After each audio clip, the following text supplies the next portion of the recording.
Hello. Oh my gosh, it has been a day. All right. um, yeah. Okay, give me a moment. I will catch you up on what's going on over here. Oh my gosh. All right. Hi everybody. How you doing? so, oh, fortunately, I think I actually got my audio on tonight. That's great. So just a heads up, tonight is just going to be I think I called it a catch-up night on the stream. I'm just going to work on several things and hang out with you guys while I do it, because that is the to-do list that I have today, and that is the way things are going. Let me mute this phone. Sorry. So yeah, we're just hanging out today. So if you came to hear great pontifications on lofty subjects, first of all, I don't know that this is the channel for that in general, but secondly, definitely not the way it's going to go tonight. So yeah, so just come and hang out. But we can work along together. So pull out your projects and we'll have a good time. Yeah, and so I was laughing because I made the mistake of checking my email right before we came on. And let's see, this is probably nothing I could not be very vague about. But yeah, apparently one of my stories got accepted. I never got even acknowledgement of submission, so I kind of figured it had been rejected and months had passed. Apparently it's accepted, and but I'm in trouble because I didn't respond to a bio request from the publisher. I didn't know I needed to submit a bio because I didn't know my story had been accepted. But apparently the bio request went out because they posted it on a personal Facebook page with somebody I wasn't friends with, and that's how I was supposed to know. I just, oh my gosh, okay, cool. That's I'm really sorry I missed that. Okay. So anyway, yeah, just sometimes things get exciting, and what the heck. Anyway, so I'm going to work on a number of things tonight. I've got a short story I might put some time in on. I might do some administrative work. So yes, Grace, yes, I'm very happy about the acceptance. A whole thing has been kind of a cascading, there's more to that story that I'm just not going to share here. But I was just like, come on, really, why am I that? So, wow, thanks, Pro Gamer, for spamming my stream. I appreciate that. I feel like the big timers now that I'm getting spam. Cool. All right. Um, anyway, let's see. Can I? I'm gonna have to actually work at it. Never mind. Yeah, so hanging out today. What is, can I do this? Come on. Why won't you let me do the things? Please do the things. There we go. All right, now it's gone. Okie doke. So, trying to get some things open here. Hello, Shy Red Fox. Thanks for stopping by. Trying to get... I really am more organized than this, I swear. I promise.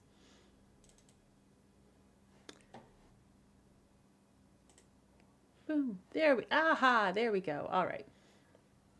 So this is... can we do that? Oh, ooh, look at you and your fancy self. All right. So this is a short story that I'm writing to introduce my new epic fantasy, The Poet's Eye, which is not new to everybody. So, we have a Kate too. Yay! And Shy asked how we are doing. Yeah, I was kind of laughing because my day has been frustrating and a little stressful. Aside from the part where I got paid to play with a puppy, that was good. I had a new puppy client today, so that was good. I liked that part. but oh my gosh, things are, I'm trying to schedule professional events when, you know, Omicron is completely tearing apart everybody's ability to plan. Yeah. Oh my gosh. Oh, hi, Kyle. Thanks for stopping by. Grace is melting at 80. That's 80 Fahrenheit, because I saw 80 and I panicked for just a hot second, and then I saw that you had converted for us. Thank you, Kyle. I'm having some green tea now. I'm gonna sip some tea and possibly spill some tea, and yeah, I just, oh my gosh, I just really want, and you know, like these are all first world problems, right? Like, oh no, I'm having trouble scheduling my gainful employment, right? You know, and things, but yeah, just I would like to be able to make some real plans and have them stick. That would be nice. That would be really nice.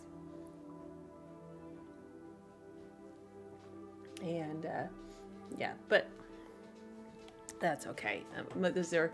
These are things that I'm just gonna eat some chocolate and it will get better. But yeah, today was just an absolute, like, you know, caravan of things not working that could work. So I was looking at a convention where I was going to rent booth space to sell books. Like, this is a thing that people do, and I had not done that at this particular event. And it's like, hey, this is what your website says. Like, here is the quote from your website. Yes, but that is not true. But here is the quote from your website. Yeah, but that's not true. Like, okay, cool. Why do we have to make these things hard? You know, yes, it says that, but no. So I don't know if I will have a booth. I don't know when my stuff's going to be scheduled. I don't know. I'm assuming my story is going to get published. I haven't received a contract for that. I don't know. Things are exciting. Thanks, Shirred Fox. Yeah. Again, all of this is very first world problems, you know, whiny stuff. It was just a collection of a number of things through the day. And I'm like, why can't it just work? Can we just work? We should just work. So yeah, it was funny. Like, again, not being a little bit deliberately vague on things, but like, yeah, I know it says that, but that changed in September. So this is, and I'm like, you know, so that's why the website says this information that's no longer true. You know, it hasn't been true since September. And I'm like, that's cool. But this is January. Have you considered updating the information that you're giving people? Just a thought. Please. So, oh, Kyle has redeemed hydrate. I shall hydrate. I am drinking green tea, like just pure, straight, boring, organic green tea tonight, with 2 lumps of brown sugar, because yes, today was a 2 lump of brown sugar day.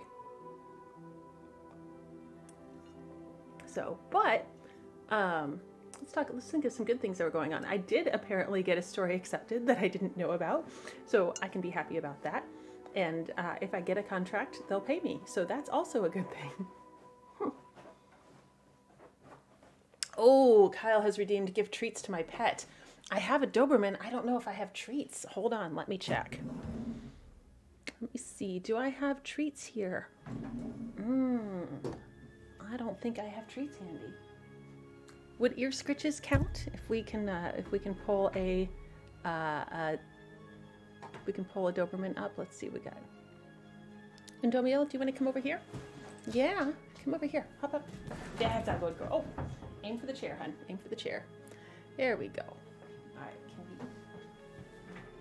let's bring you up close to your adoring public. There we go. There we go.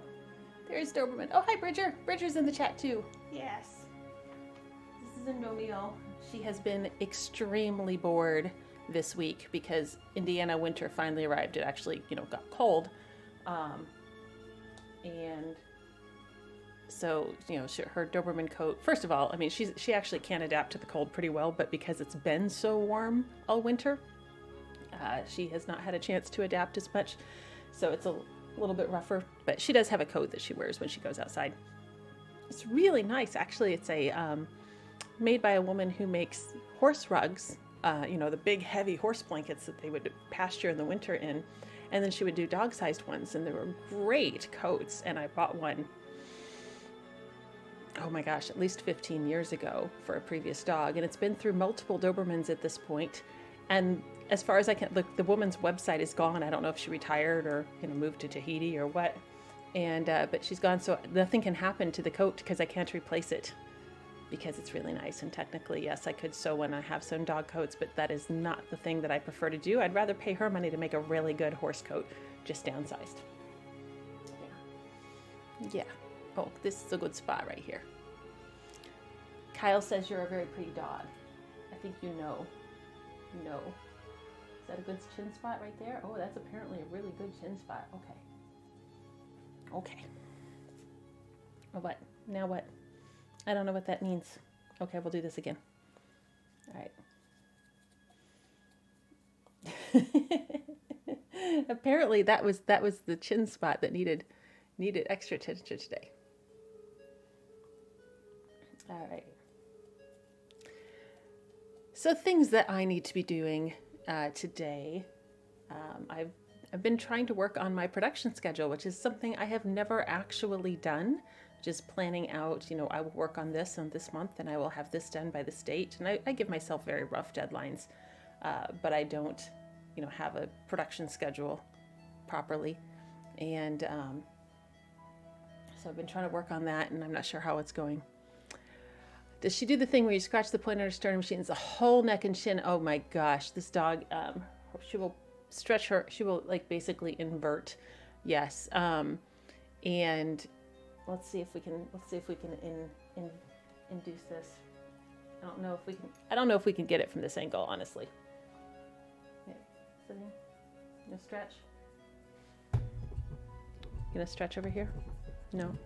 That's not what we're doing here. This is for chins. Okay, this is for chins. Sorry, we're not doing sternum stretches today. Yeah. About that one little chin point right there, I guess. Yes, this dog has no bones. She is actually just a Doberman colored sack of eels, and she will completely arc backwards. Sometimes sleep with her head, you know, flipped back onto her back. I don't know how that works. She looks like a dead dinosaur. Like there's no way that spines should do that. But yeah. Anyway, okay. Thanks, you can hang out. Good. That was a good point redemption, Kyle. Good call. All right. Ah, more tea.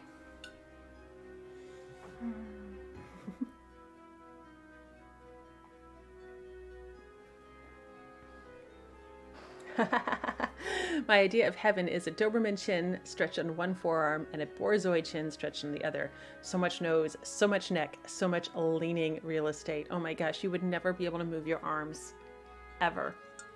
Also, you would get nothing done. I hope your idea of heaven does not include a screen or a book page, because this one likes to put her head directly into whatever project is going on. Yeah, right now, look at this. Look at this. Can you see this? Come here. You're going to move now? Okay. Yeah. Yeah, I have, if I'm not working here, I have a lap desk that I'll use on the bed. And it's a perfectly functional lap desk, except it happens to also be a good landing place for Doberman skulls. And then it becomes very difficult to use the keyboard or the screen or the anything. Yes, I see you. Yeah, I know. It's a shame that, you know, you have gotten no love and attention all day. All day. Right. Yeah. See, look at this. Look at that. Look at that close up of this abused profile right here. Yes.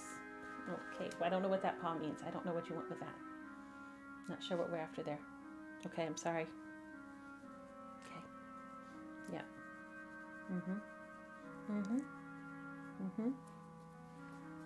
Let's see if I can include a little Doberman head. I'm not sure how much of this is showing here. Yeah. Yeah, you got a nice profile on the dog cam. That's what matters. That's what matters. So, yeah, so Indomiel is going to do a demo with me. We've got Clicker Expo Live coming up soon. Clicker Expo Live is a little confusingly named, being that is the online virtual Clicker Expo and not the in-person Clicker Expo. It makes sense. Anyway, I'm doing a couple of presentations there, and then she's also joining me to do a demo for one of Kathy Sadeo's talks on taking pills, because one of the things that we have done a lot of work on is there we go. We get a little chin raise, not a huge one, a little one. So, oh, thank you, Shy Red Fox, for subscribing. Thank you. We appreciate all subscriptions to the Doberman Scritches channel. Anyway, yeah, the dogs are trained to take pills on cue, take naked pills on cue, so you can see that they actually get the pills, then we'll just stash them and then put them off to the side. And so we're going to be demonstrating that, taking naked pills on cue, and then getting treats. Because the rule is, if you eat the stupid non-food item, then you get a really good food item. So that's the rule. Okay. So I know I love Kathy Sadeo. I'm going to be Kathy Sadeo when I grow up. That's one of my plans. I love Kathy Sadeo, and yeah, but unfortunately we don't get to hang in person because it's a virtual Clicker Expo. But I'm going to be on her webcam, so that counts.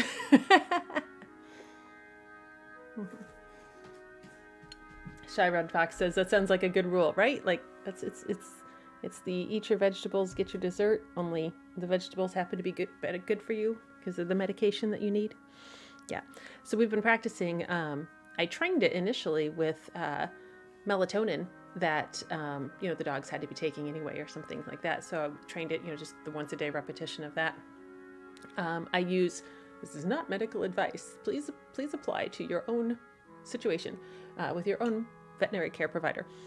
But I have one dog who benefits from melatonin during our really intense Indiana thunderstorm season in the spring. And so she would get a daily melatonin just to, keep things cool with that. And so that was how we trained it, because she was getting daily melatonin. So we just had a once a day practice built in. But if I'm going to do this with Kathy, do this demo, I'm going to need to, demonstrate multiple times, and I don't want to overdose my dog on anything. And so we bought some empty capsules, which I just purchased online from the River Store. I bought some empty capsules to play with. So they're empty gelatin capsules, and I'm looking at them like, oh my gosh, we've done this with so many antibiotics and melatonin and glucosamine pills and all these things that we've practiced this with. These beef gelatin capsules are going to be a cinch because they're not going to taste nasty, they're not going to be chalky, they're going to be easy. Nope, dogs are like, this is stupid, this is dumb. I was like, oh, I guess good thing I bought these in advance, we have some practice time. So and when I say this is stupid, it means that the dog takes it and they're like, tip, tip, tip, tip. Is that good enough? Oh, that wasn't good enough. I have to swallow the thing. Okay, fine, give it back. And yeah, Bridger says she's been meaning to train this with empty capsules. Yeah, and I mean, the empty capsules are definitely probably the smarter and more responsible way to train it, rather than starting with an actual pill that you really hope to actually medicate with. Like many things, I did not train this in advance of need. I trained it when under pressure, when I had to have it, and then talked about what a great idea it was to have it trained. But yeah, I trained this with Levatine. I trained this with an antibiotic that she had to be taking. With Penny, I trained it with the melatonin that she had to be taking, which was a lot less critical than getting the antibiotics in and that sort of thing. Yeah, Shy Red Fox, definitely train it with your ferrets. They would, I benefit. Nobody wants to, we talk about nobody wants to wrestle a Doberman. Nobody wants to wrestle a ferret trying to cram a pill in there. So, yeah, I actually have a series of blog posts on my blog from way back when I was doing this with Levatine. And I think it's a 3 or 4 or 5 part blog series on how I trained it, which is super easy. It's just It's not that it's difficult. It's just that you have to split appropriately instead of most of the time we lump it. Eat the pill. It's like no. There's lots of little tiny parts that go into that, and so if you split it appropriately, it's not really that huge. So I've got that on my blog. Or Kathy Stadeo actually has a really good workshop on it, which is what we will be doing the demo for. Even though we trained it separately, but the concepts are all the same. So look at you being cute and tiny. Yeah, folded up, very cute. Delightful chaos energy. Yes. Yes. I think I would quite like ferrets. I don't think I shall have a ferret as a pet because I have Dobermans, and I very strongly suspect that would end in tragedy and tears. So I will appreciate other people's ferrets. That's the thing. Rats are the same way. Rats are kind of cute, but I don't think they'd be a good fit for my house. Wow, Bridger, thank you. She just popped that link right in there. That is that is the first link in that blog post series. Oh, Sarah James, hi, welcome. It's your cats you can't pill. Yeah, and again, same thing. Cats are notoriously more wary of non-food items, or many food items actually going into their mouths. It's a lot harder to get something past the average cat than past the average, say, Labrador Retriever. Although I say that with all kinds of breed stereotypes going on, but my Labrador is so much pickier than my Doberman. I tell her she is a terrible excuse for a Labrador, because the general stereotype is Labradors eat anything that is not nailed down and doesn't eat them first, but not Penny. Penny's like, oh, this popcorn is 6 hours old. It is too stale to eat. That is not for me. I'm like, oh my gosh, Penny, are you freaking kidding me? So, yeah. Hi, Megan. We're just hanging out. You're not late because nothing exciting is going on. I'm having a catch-up day, and right now I'm talking about training dogs to take pills. So, yeah. But yeah, same thing, though, Sarah, you can absolutely train this with other creatures. You're probably just going to need to go a little bit more slowly with cats, because cats, aren't going to be like, yay, foreign object, let's swallow it for fun. A little bit less of that in felines than in canines.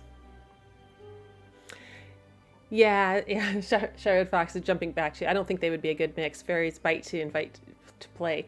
Yeah, the Dobermans do too, but it's not going to be the kind of play that everybody would enjoy, and we're just not going to go there. So I'll tell you a story. Story time. Levitine was a working Doberman that I had. She came from Denmark, had ears and a tail, is actually fairly closely related to Indomiel, whom you see here. And on a scale of 1 to 10, Lave was a 14. So when I wrote the book, Fired Up, Frantic, and Freaked Out, which has been by far my most successful title, that's basically the story of life with Levitine. Like, that's not how I pitched it, and it's not how I wrote it, but that's 100% what it is. She was extremely good for me as a trainer. And a huge chunk of what I know about splitting comes from working with her. She was incredibly, like, when I say 1 to 10, she was 14. I mean, I'm talking about her, what I would say intensity frequently would be described as drive or predatory drive and things like that, which we're not going to get into Hull's theory of drive. That is not tonight's topic, and we don't have time to discourse on that. Let's just say it's a not terribly accurate label, but it is very fair to say that Lave was more predatory than the average dog. And the way I will put this to you is she was, oh my gosh, probably 7 years old, maybe 7 or 8, I'd have to look it up, and had a closed pyometra, which is an inflammation of the uterus, and typically, if not caught early and dealt with surgically, is fatal. The uterus becomes incredibly inflamed, ruptures. Think of it as appendicitis, but with a uterus instead of an appendix. So it's very bad. Closed one meant it was invisible. You couldn't see any external signs of it. It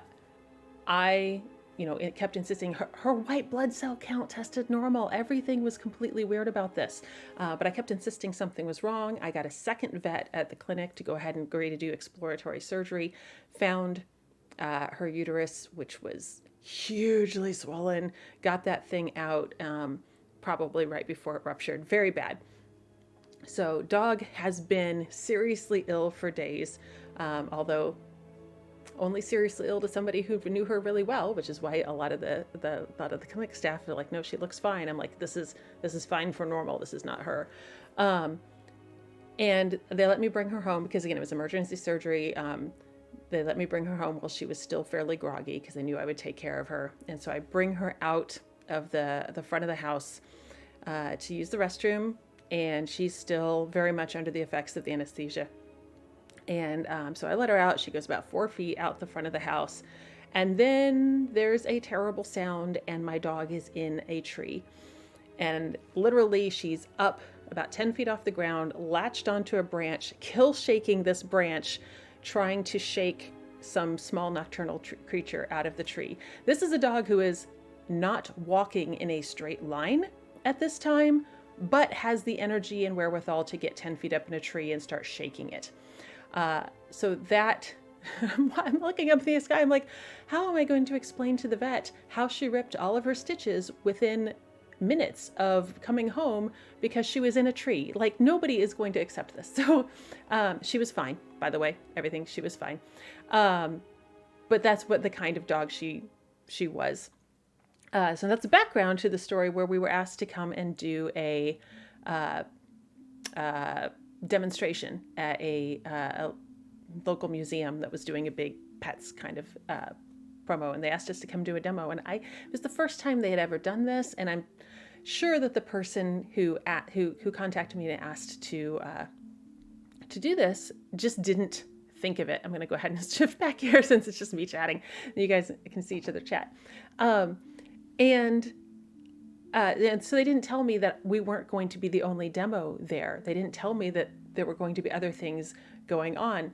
So I'm walking into this building, and I have her leash just draped over my hand very casually. And I'm carrying, an entire envelope of, crates and props and, all kinds of materials and stuff, bags slung over my shoulder. I'm just not prepared for any kind of excitement is the easy way to put that. And we walk into the building, and it's this huge, atrium, rotunda kind of a place.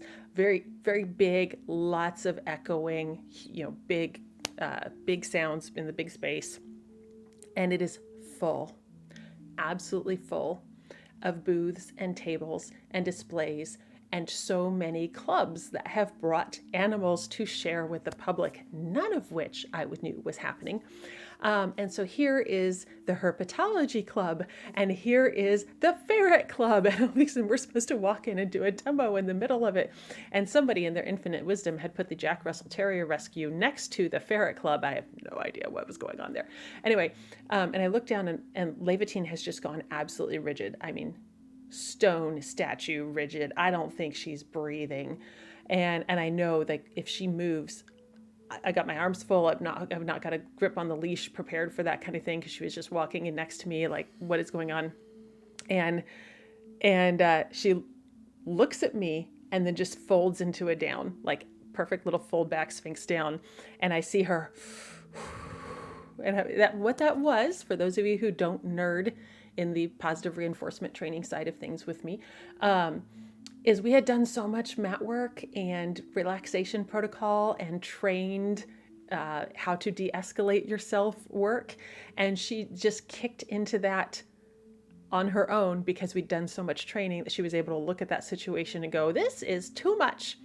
I shall turn off for a second. And it was like the best decision she ever made. I'm so grateful, because that would have been really embarrassing at the very least. And yeah, so that's the story of Levitine and why I don't have ferrets, I think, is how we got there. I'm sorry, it was a very long detour. Thanks for flying with me. Please enjoy your destination. Yes. So, yes. All right, what do we got?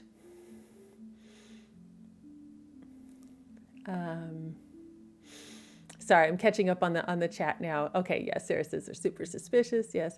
Oh no, I went to give Theo a piece of kibble the other day, and she auto spat it because I had remnants of bacon grease on my hand, and that made it foreign and suspicious. Right? Some dogs are just weird.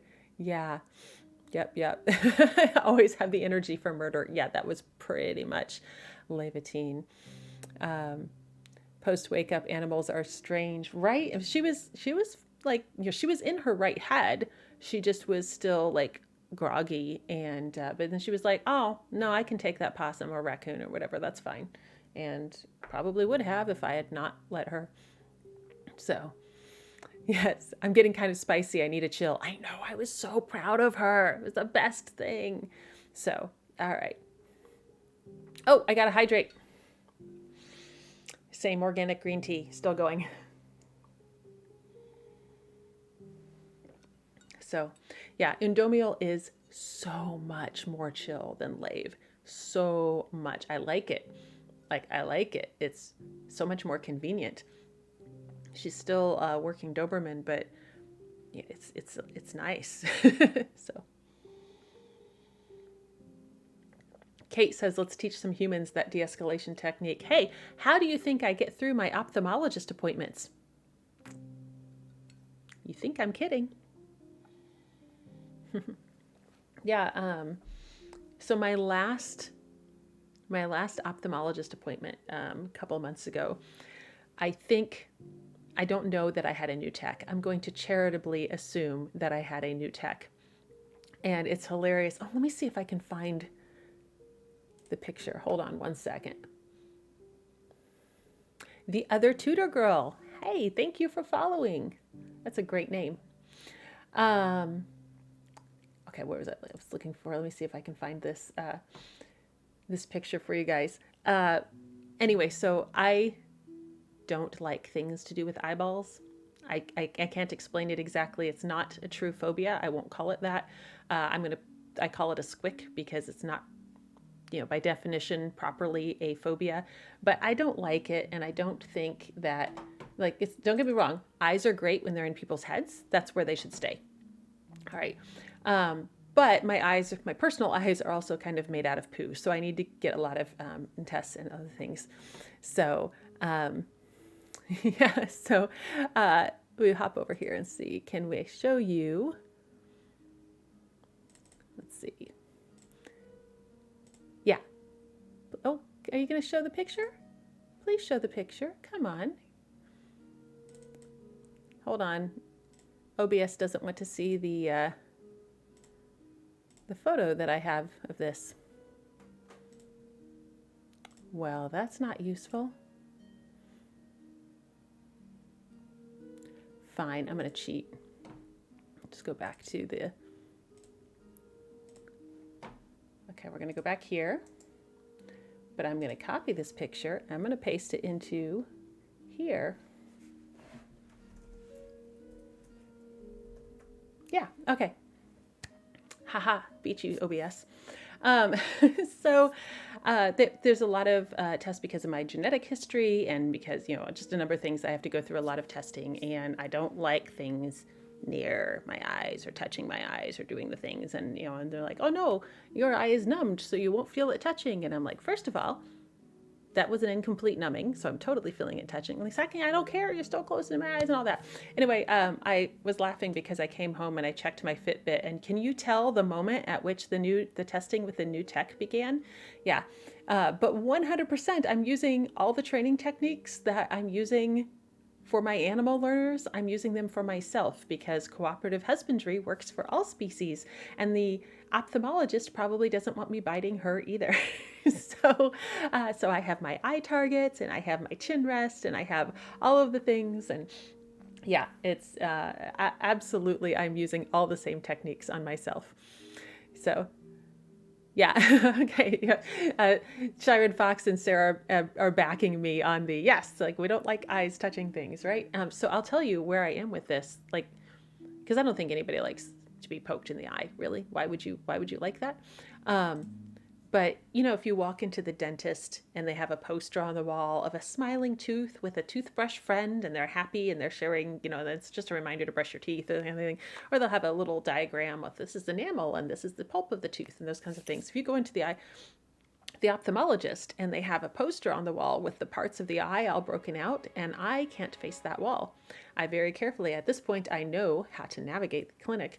So I go into a specific room and then I sit and my chair rotates this way so that I am looking into this corner where there are no creepy bisected eyeballs coming at me.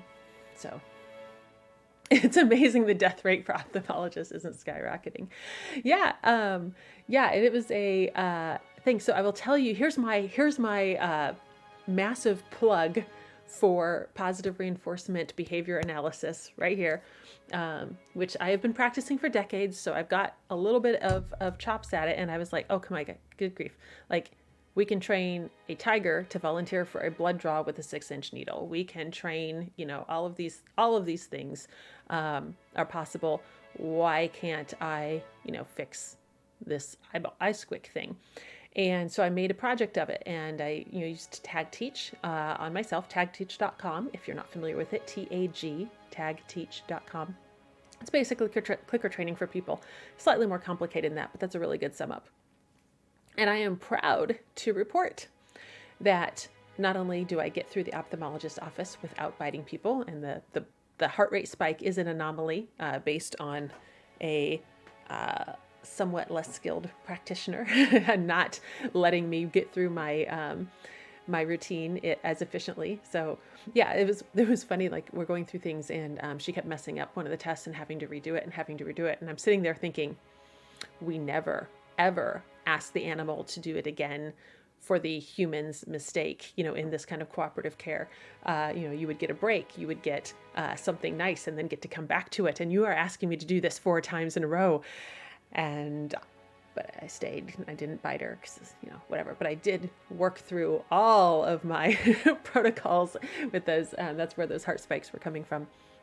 But anyway, I got up to the point where in 2020, I got contacts.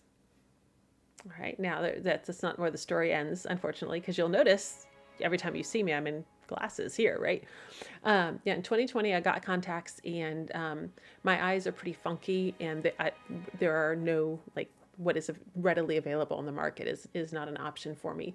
But in late 2020, I got sort of experimental bleeding edge contact thing. Don't ask me details. I can't tell you.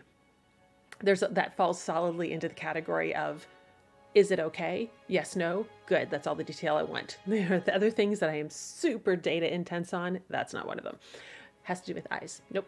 But anyway, so I got that, and I was wearing contacts, and it was cool. It was like, look at that. It was amazing. And then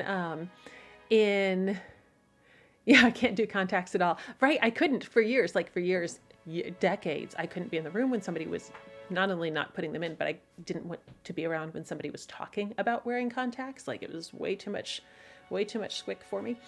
And then in December of 2020, it was actually a night that I had a stream, and I kept, you know, my eye kept weeping, and I kept feeling really, really bad with it. And so I got off the stream and went, and my contact had torn, and there was pieces missing. And I'm just going to gloss over for the sake of anybody who might be like me in the thing.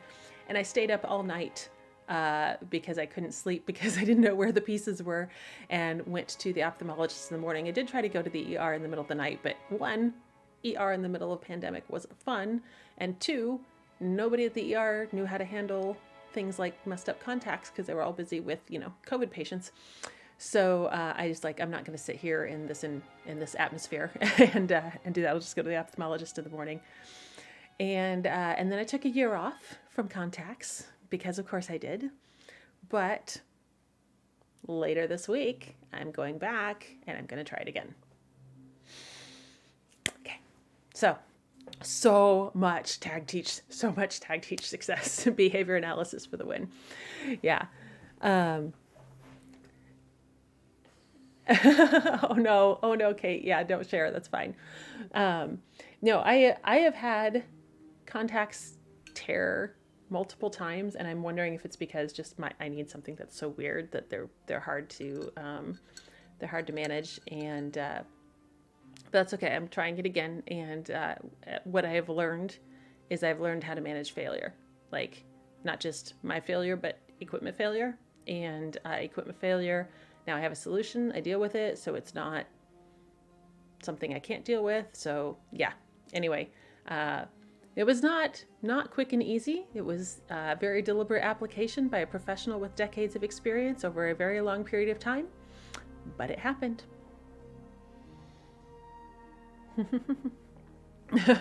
So, all right. Yay. All right. There's a story. How did we even get to that? I don't know. Oh, because people need to learn de-escalation, right? So that was the thing. It was me using my own behavior techniques on myself. So at least I believe in them, right? You can tell I believe in them because I was willing to use them on myself. So look at this cute little dog. It's a shame she has such a hard life.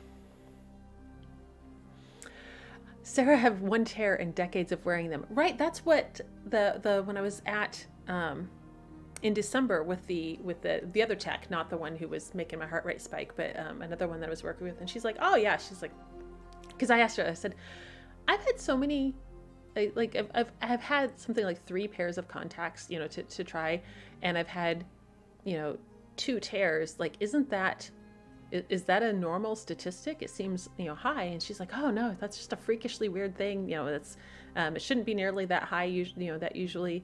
And, but then she gave me a new set that we were, it wasn't the really nice ones. It was, something else we were trying for the other eye.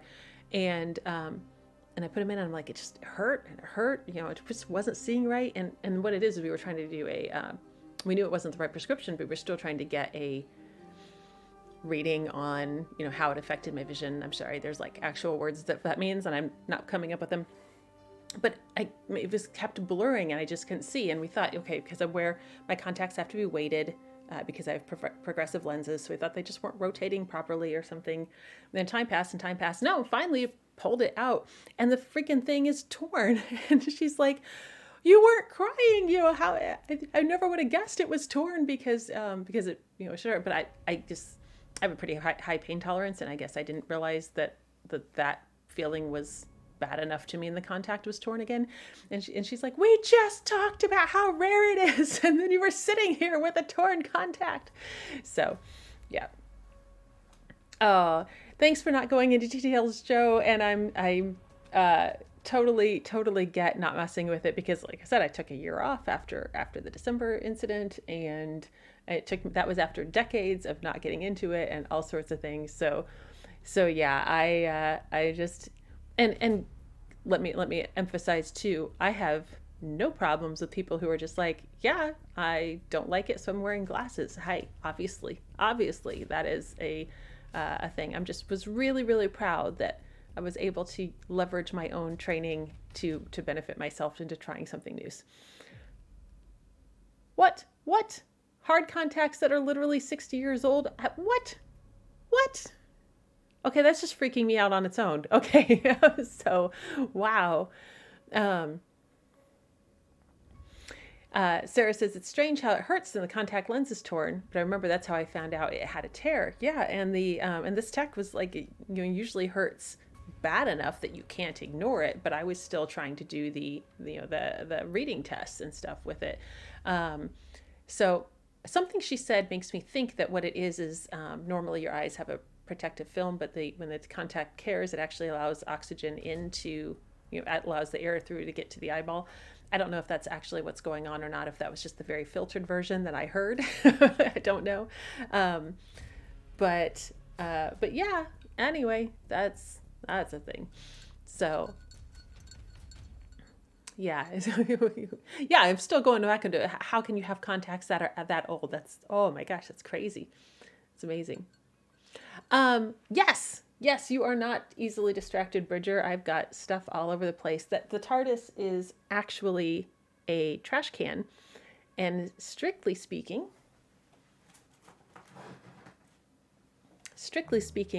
it is a audio activated trash can that plays the TARDIS whoop whoop when you throw trash into it. But as you can see, I don't empty it often enough to make that a viable feature, and I have the sound turned off. So yeah, but it's fun. Who North America is in Canby, Indiana. It's really fairly close. It's maybe 30-40 minute drive. I don't know from here.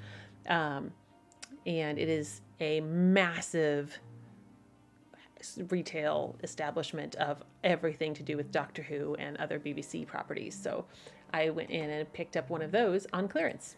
So things that I did not know that I needed and now know that I need. Hey, Who North America has a website.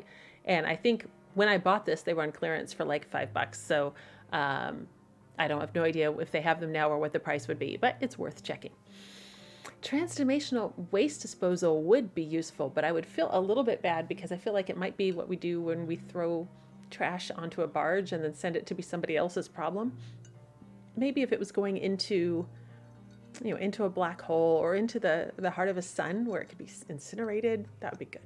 I don't want to just throw it on somebody else's planet. That'd be not the way to make friends. Not good space neighbors. So, what other information do I have here? Oh, hold on. I didn't pause that like I usually do. We'd also need to think about literally losing matter. I will tell a funny story on myself that I ended up telling the other night. So people were talking about kids that ask awkwardly probing questions. When I was small, I don't know, 7-ish, maybe. I'm totally making that age up. But I was watching a space shuttle, take off on the news, and they were talking about they were burning. Was it hydrogen? I think they were burning hydrogen. I can't remember. They were burning something that even 7-year-old me knew was an important, key component to the water cycle or something like that. And of course, 7-year-olds, you know about the water cycle. It happens. And I was like, well, are we burning that? And we're sending it into space and then burning it. Well, don't we need that to complete the water cycle? And nobody really had a good answer for that. But yeah, anyway, so fast forward some number of decades, and then a couple months ago, I saw something go by, headline on a space or science feed somewhere. It was like, yeah, we need to be careful about burning resources that we might need. And I was like, see, I was totally on it. Like 40 years ago, I was thinking about this stuff. So,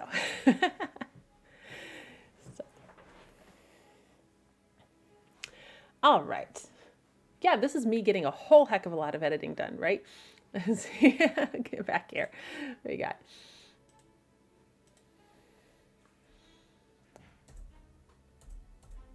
I did laugh pretty hard. I took that snapshot as a reminder of the heart rate thing to save for myself.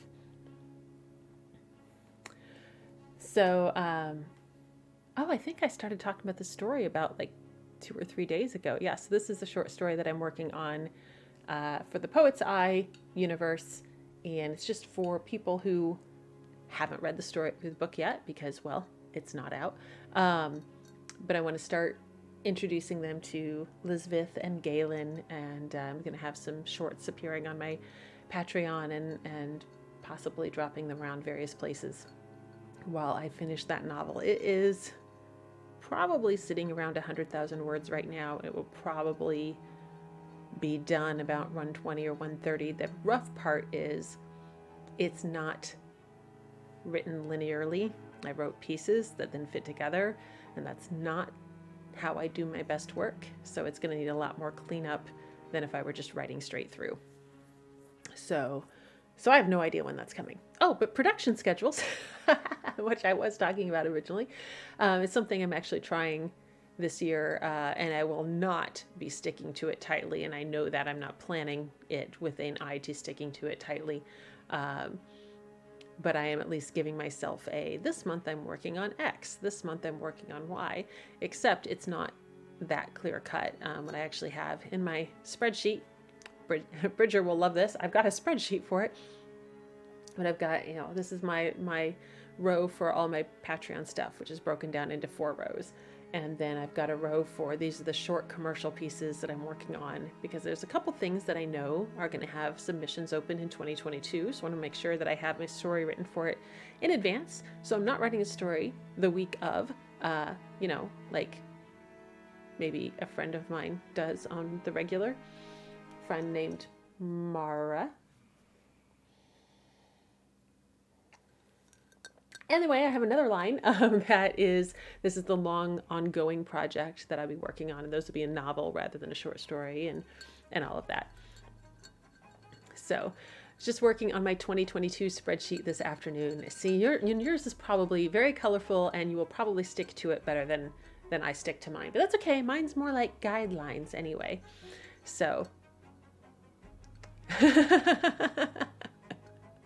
yeah, I know, right? Kate's like, in 2022, wow, planning in advance. Oh, wait, yeah, right? I'm freaking out because I'm booking workshop dates for 2023 right now, and that's just insane. It's just absolutely crazy. Half right, it is very colorful. So I was talking about, was it last week or the week before or something? I was talking about scribe count and all the beautiful, pretty graphs that it makes, and all the pie charts. And I was like, Bridger will love the pie charts, but I don't think you were on the stream then. So I had to make just a list of projects. Too many due dates stresses me out, but I have a good list, right? I don't do hard due dates unless it's for something like, you know, I'm submitting to Rhonda Parrish, who has been on the stream a few times, and you've definitely heard me talk about her. And she edits a lot of things that I have submitted to and been in. And she has a anthology opening at the end of, not the end of the year, but maybe August, September-ish. I don't know. It's something, it's an anthology. It wants to be fantasy about women and the sea. And come on, there's like so much, you know, wide open potential with that. But I should probably write a story for it before the end of July if it's got an August submission date. So that's why I'm putting that in. And those will be things that I do need to focus on a little bit more. And my stuff for my Patreon, obviously, I do have due dates for those. And those are actually not just on my would be nice spreadsheet. I actually have those due dated into my to-do list that I check off multiple times a day for that. And then the longer ongoing things are more like guidelines, really. So yeah, I'm really happy with scribe count so far. I didn't know about them until November. November, I went to the 20 books to 50K conference, and I saw the scribe count demo, and I said, oh, I will test that in December. And then I tested it in December, and I was like, oh, so many pretty pie charts. so now I have a scribe count subscription. Thank you. Words. Which, if anybody is interested in scribe count, let me send you a referral link, because it will help me out and it might help you out. So let me know if you want that. So Grace has due dates for editing clients, but not for herself. I am very familiar with that concept. It's the whole thing that other people's work is more important than my work, and I totally get that. And on that note, I still owe you a manuscript beta. I'm really sorry. It's on my things. This is I was thinking about that today while I was yelling at my calendar a lot about workshops. Oh no! Yes, please. Shyvard Fox says yes, please, and I don't know what that was an answer to. Did I offer? Tell me if I owe you a thing now. I'm so sorry. I don't know what that was fun. Bridger says, "Or other people will be mad, but I won't be mad, right?" Like, and we think it's so much better to short ourselves. Yeah. One of the groups I'm in, and it's a business group. It's a business collaborative. For trainers, and it's called Thrive. I highly recommend it. And it's there's a say no challenge where when people ask you to do something and you say no, which is really hard in the first place right there. But then you write down what you said no to on a Post-it note, and turn, if you've got a paper calendar or a paper planner, and stick the Post-it note over the time that would have been committed to that. And then when you get to it, you can say, oh, look, I have this time now because I said no here. And so I'm going to confess that I haven't actually done the Say No challenge, but I really like the concept of it. So I'm sharing it with you so that you can benefit. Because as Oscar Wilde said, the only thing to do with good advice is to pass it on, but it's never for oneself. So, scribe count link. Yes, I can grab that. Hold on. I'm so sorry. Thank you for helping me out because clearly I'm just in stream of consciousness mode right now. I will grab that.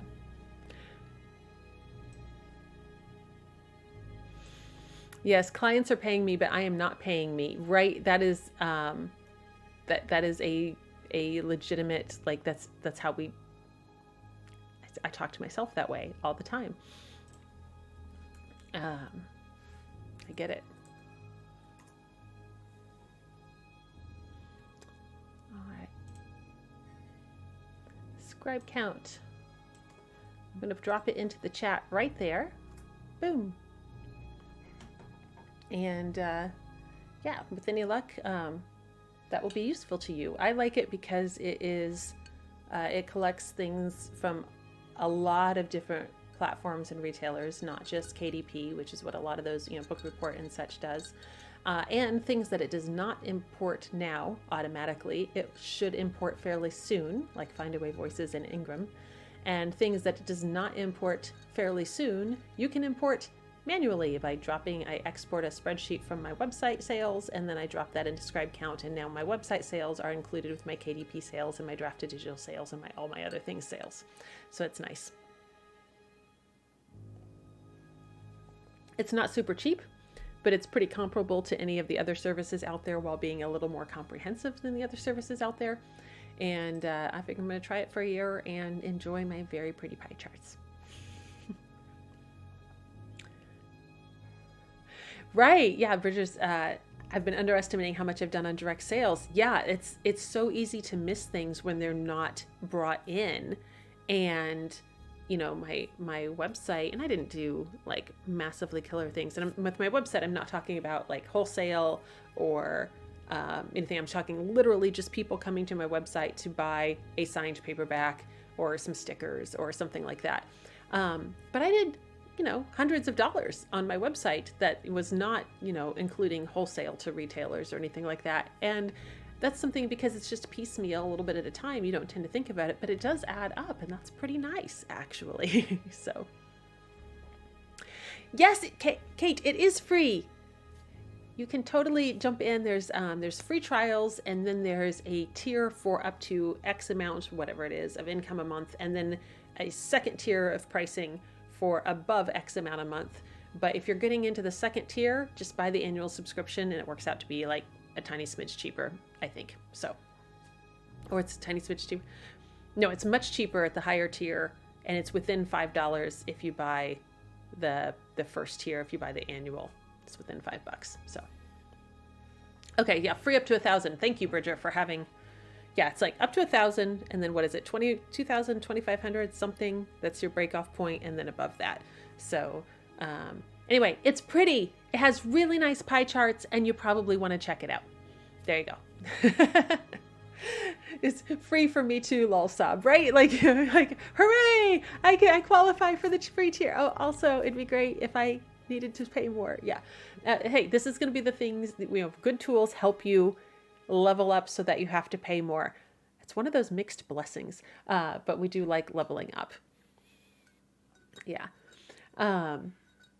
So anyway, where am I going? I was going to say something. I don't know. Oh, let's go back. There's a challenge amongst ourselves. We're going to make some dedicated time for our own projects, whatever those might be.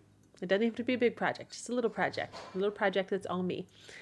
And yeah, so. Kate says if she earned $1,000 in a year, she'd be thrilled. Hey, you have more projects in the pipeline, because if I recall correctly, you have only properly launched your first title, and that fairly recently. So I'm just saying, like, there's room and potential.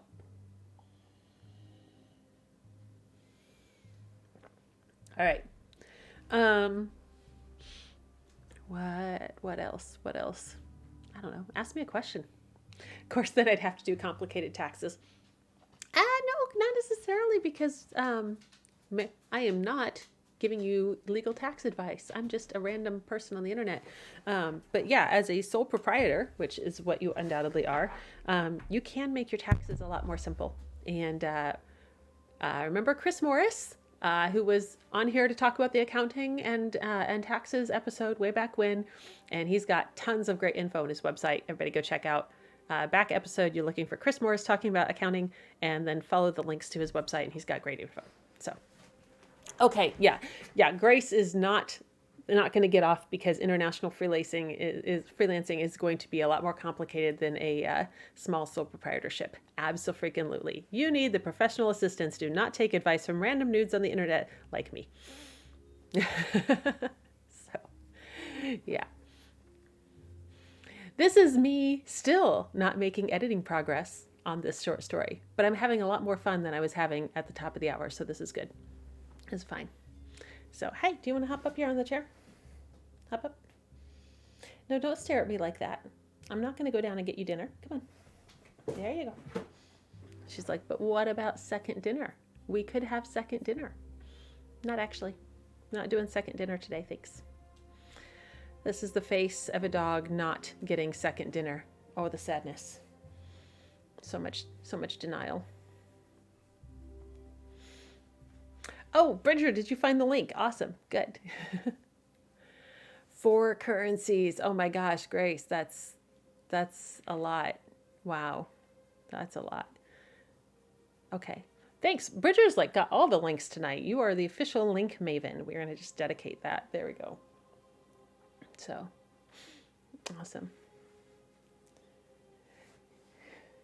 Yeah, just the timing, especially like, well, you know, I set up the pre-run and was getting the audio set up and everything. And I was like, oh, I got a minute. I'm going to check email real fast. Hi, can I help you?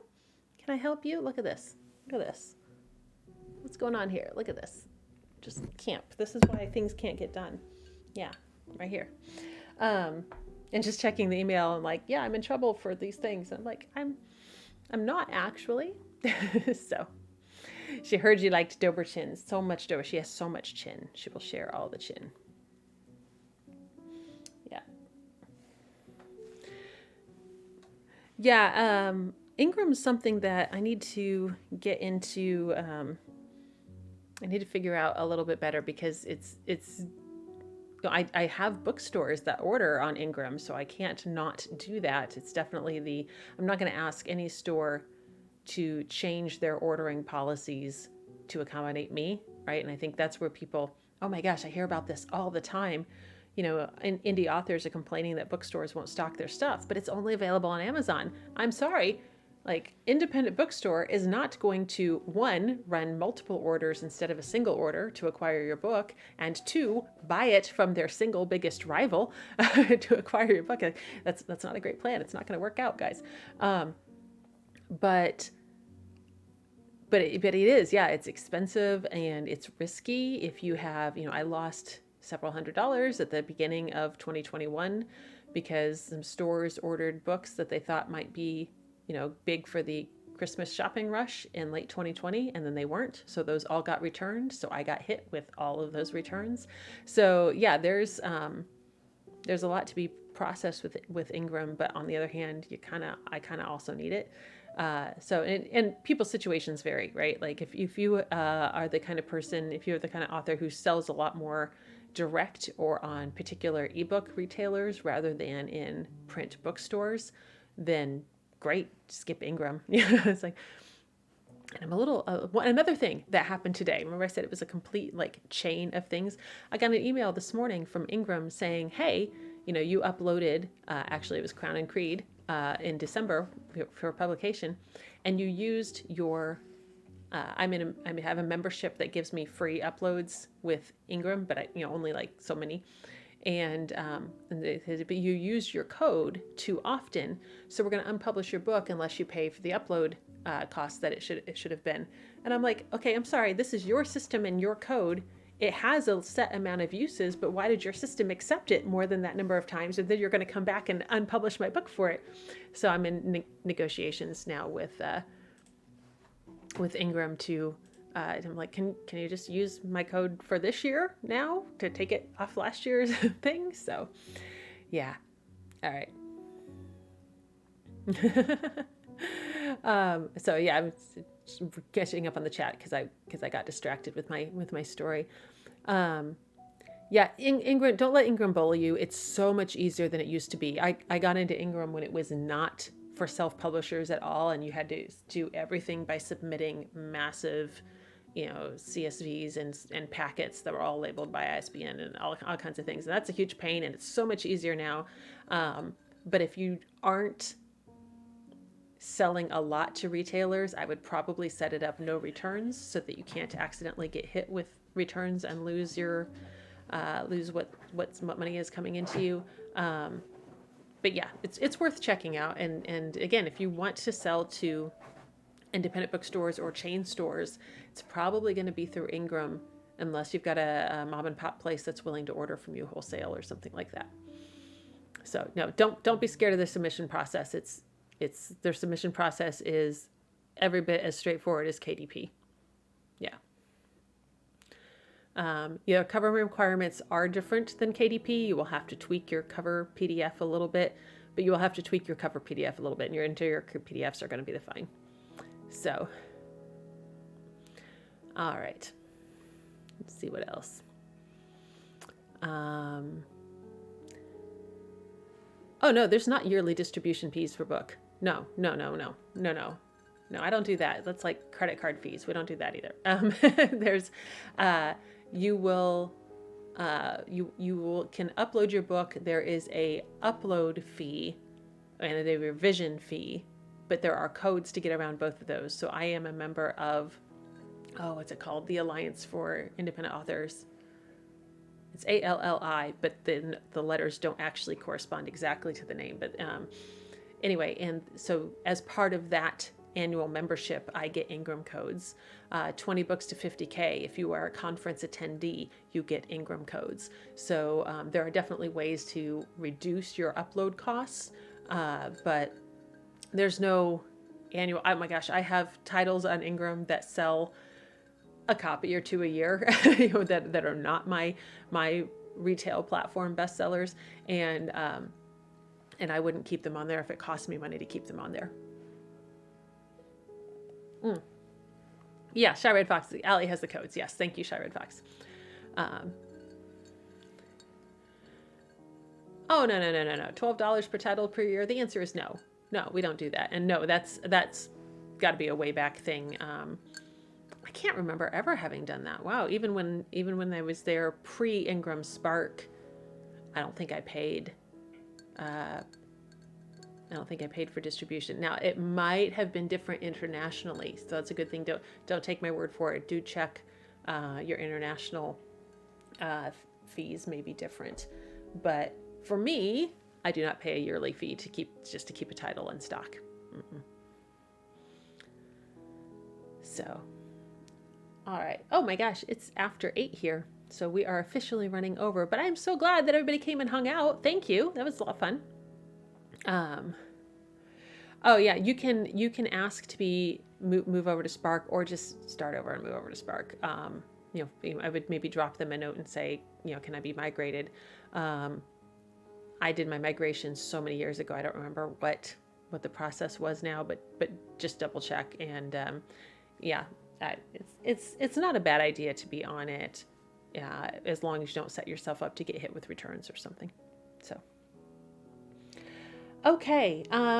Yeah. So does anybody else have any questions or comments or funny stories before we sign off?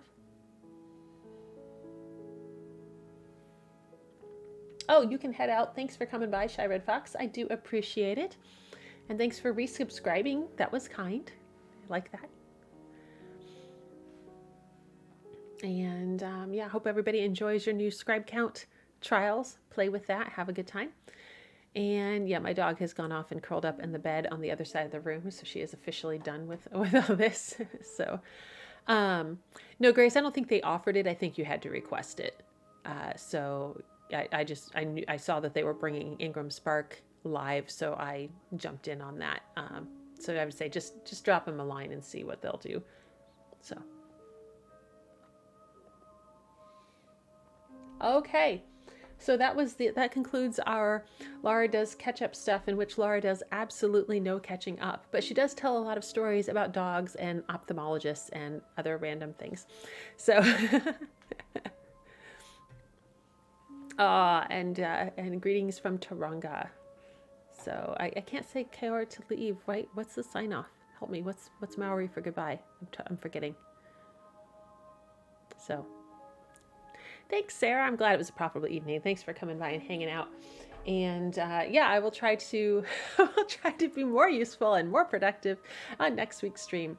And I did tell you that Rhonda and I were going to do the live edits. That's still a plan. We just haven't nailed it down because we had a bunch of other things going on, including its release day, actually. So Trenchcoats, Towers, and Trolls, which is an anthology of cyberpunk fantasy, and that dropped today, and Rhonda edited that anthology, and I'm in that anthology, and also Elena is in that anthology. I don't know if she's in the stream or not. So yeah, so that happened. Anyway, so things like that have been going on, so thank you, Grace. So Ka Kitano. There we go. Oh, Elena is in the stream. Hi, Elena. Yes. So anyway, so those kinds of things have been going on, which is why we haven't scheduled the editing thing yet, but that's still on the table to get to. So, and that is it. I'm going to officially sign off at this point. So thanks for hanging out, guys, and I will see you another time. Take care. Happy writing. Bye.